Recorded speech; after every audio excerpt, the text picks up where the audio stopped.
कालिया नाग पर कृपा। यमुना जी में एक बहुत गहरा कुंड था। उसमें कालिया नाग रहता था। यमुना का जल कालिया नाग के विष की गर्मी से खौलता रहता था।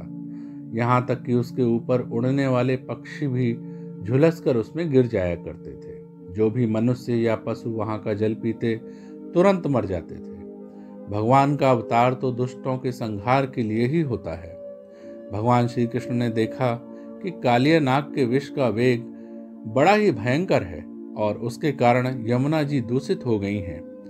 मुझे इस सर्प के भय से ब्रजवासियों और यमुना जी को मुक्ति दिलानी चाहिए। यह सोचकर श्री कृष्ण एक ऊंचे कदम के वृक्ष पर चढ़ गए और वहां से उस विषैले जल में कूद पड़े। जब कालिया नाग ने देखा कि कोई मेरे निवास स्थान में घुस आया है तो वह चिढ़कर सामने आ गया। उसने देखा कि उसके सामने एक सांवला सलोना बालक है। उसके वक्ष स्थल पर श्रीवत्स का चिन्ह है। वह विषैले जल में बिना भयभीत हुए आनंद से खेल रहा है। इससे कालिया नाग का क्रोध बढ़ गया। उसने श्री कृष्ण के शरीर को अपने बंधन में जकड़ लिया। जब गोप गोपिकाओं ने देखा कि उनके प्रियतम श्री कृष्ण को कालिया नाग ने जकड़ लिया है तो उनके प्राण मानो कंठ पर आ गए। उनकी आंखों से आंसुओं की झड़ी लग गई। माता यशोदा तो अपने लाडले लाल के पीछे कालिया दह में कूदने जा रही थीं, परंतु गोपियों ने उन्हें पकड़ लिया। सांप के शरीर में बंध जाना तो भगवान की एक लीला थी।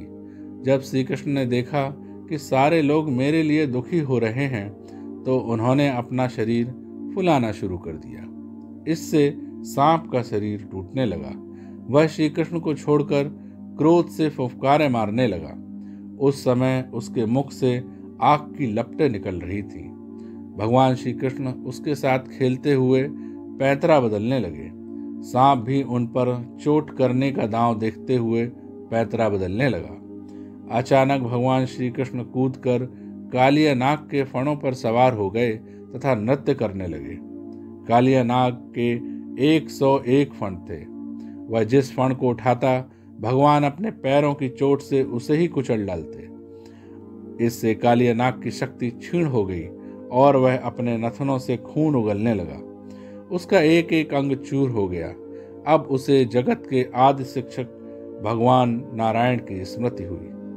अपने पति की यह दशा देखकर उसकी पत्नियां भगवान की स्तुति करने लगीं। कालिया नाग ने भी भगवान की स्तुति करते हुए कहा, प्रभु, हम जन्म से ही दुष्ट और बड़े क्रोधी जीव हैं। हम आपकी माया के चक्कर में मोहित हो रहे हैं। आप ही हमारे स्वभाव और माया के आदि कारण हैं। हम आपकी शरण में हैं। आप अपने इच्छानुसार जैसा ठीक समझें हम पर कृपा कीजिए या दंड दीजिए।